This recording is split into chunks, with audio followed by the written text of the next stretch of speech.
एक बहुत simple middle class family से हूँ मैं। मेरे पिताजी मराठी के प्रोफेसर थे, एक राइटर और पोएट भी।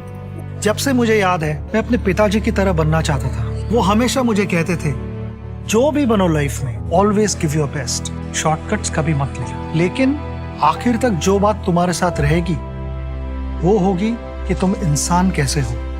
अगर लोग मुझसे कहे कि तुम क्रिकेटर से बेहतर इंसान हो तो तुम्हारे पिता होने की ज्यादा खुशी होगी मुझे। काम में लगे रहने की आदत मुझे मेरी माँ से मिली। वो दिन रात काम करती थी, कभी नहीं थकती थी। मैं सिर्फ 10 साल का था जब 1983 में इंडिया ने वर्ल्ड कप जीता। वर्ल्ड चैंपियन होने का मतलब मैं नहीं जानता था, मगर कुछ अलग महसूस हो रहा था। वहीं से सफर मेरा शुरू हुआ। मैं भी एक दिन इंडिया के लिए खेलना चाह रहा था। एक दिन मुझे भी वर्ल्ड कप हाथ में पकड़ना था, जीतना था इंडिया के लिए वर्ल्ड कप। जो मेरी फीलिंग समझता था और मुझे हमेशा गाइड करता था वो था मेरा भाई अजीत। सबसे पहले अजीत ने देखा कि मुझ में कोई बात है, स्पार्क है। वो मुझे लेकर गया रमाकांत अचरेकर सर के पास। रूटीन बहुत मुश्किल था। 6 बजे उठना, स्कूल जाना, फिर दोपहर को 3 बजे ग्राउंड पे जाना और अंधेरा होने तक प्रैक्टिस प्रैक्टिस प्रैक्टिस। सर ने यही सीख दी कि मेहनत से खेलो, ईमानदारी से खेलो, कभी चीट मत करो। उनकी ये सीख मेरे किडबैक का हिस्सा बन गई और उसी के सहारे मैं दुनिया का सामना कर पाया।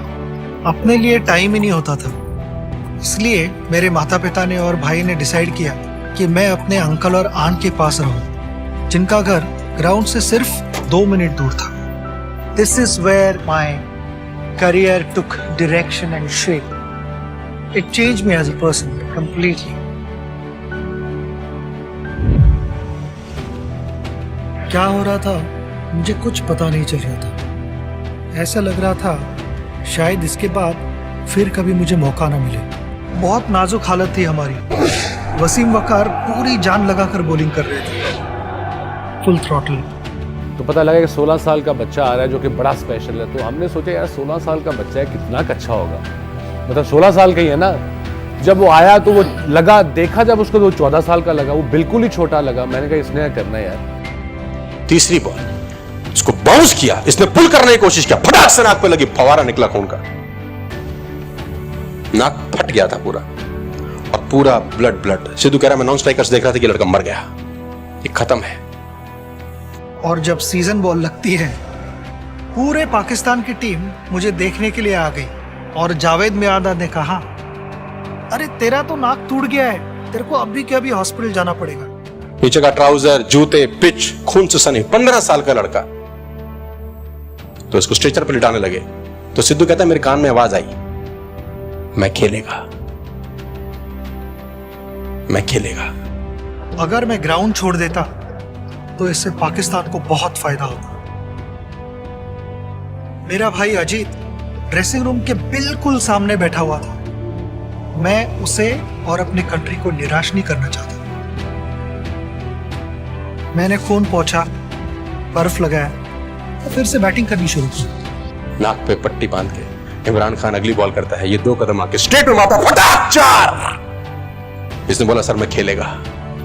हड्डियां तो टूटेंगी ही, लेकिन मैं अपने आप को रोकूंगा नहीं। वही करूंगा जो मुझे करना है। तब जाके हम सब पाकिस्तानी इनसे इंप्रेस हुए। मैंने 57 रन बनाए और हमने देश के लिए मैच भी बचाया। उसका सुकून कुछ और ही था। मेरा डर खत्म हो गया।